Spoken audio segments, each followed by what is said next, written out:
I was swept off my feet in 2009. That's when I first met Nathan. All of my wishes were answered in 2012. That's when I married Nathan.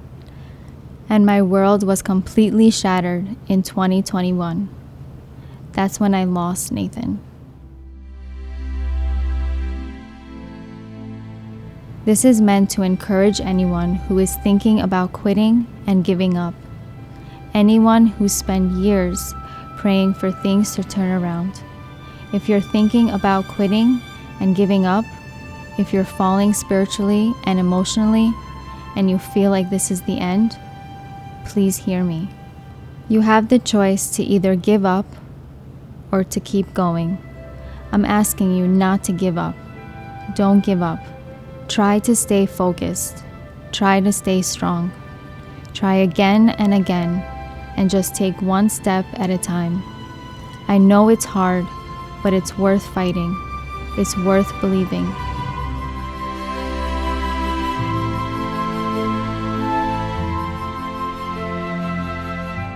Nathan and I shared 13 beautiful years together.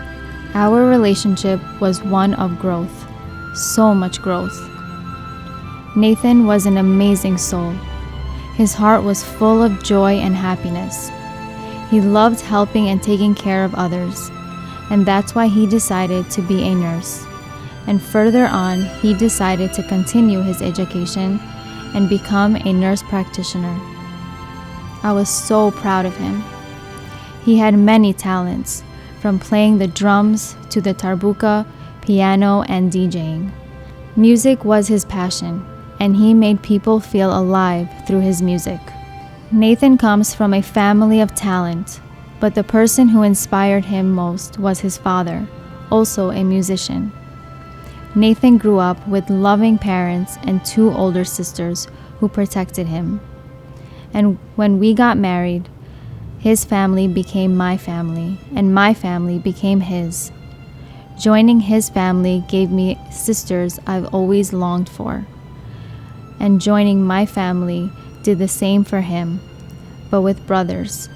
And together we made so many memories. Memories that will always stay with me.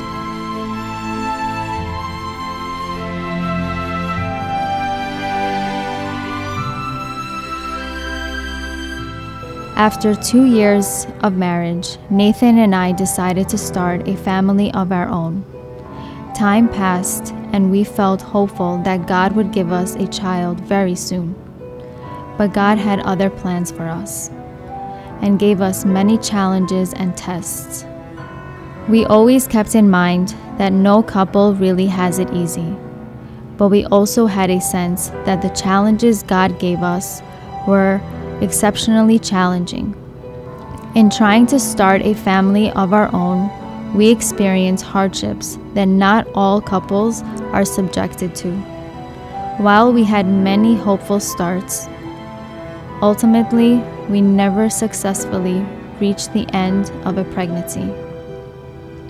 At first, we accepted God's test. As the test was repeated, though my sense of hope became less stable, but Nathan's stayed strong.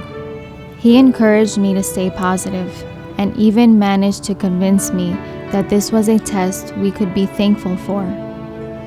At that point, though, the environment wasn't as supportive as we hoped they would be. We know people meant well, but sometimes their concerned advice only made things worse, to the point where we understood that in order to stay hopeful, we needed to create some physical distance from the environment. The time we spent in Florida was so therapeutic and bonded us even more tightly. While this period helped strengthen us emotionally, we hoped that meeting with specialists would improve our situation physically. But it didn't. Regardless, we now felt strengthened and were much less concerned about the environment's influence. A local doctor assured us that if we're willing to experience some painful procedures, we would be rewarded in the end. and there was nothing Nathan and I weren't willing to try to achieve this dream, even if we had to suffer in the process. During the time that followed, though the tests seemed to pile up, as Nathan seemed to become financially distracted, which obviously affected us emotionally.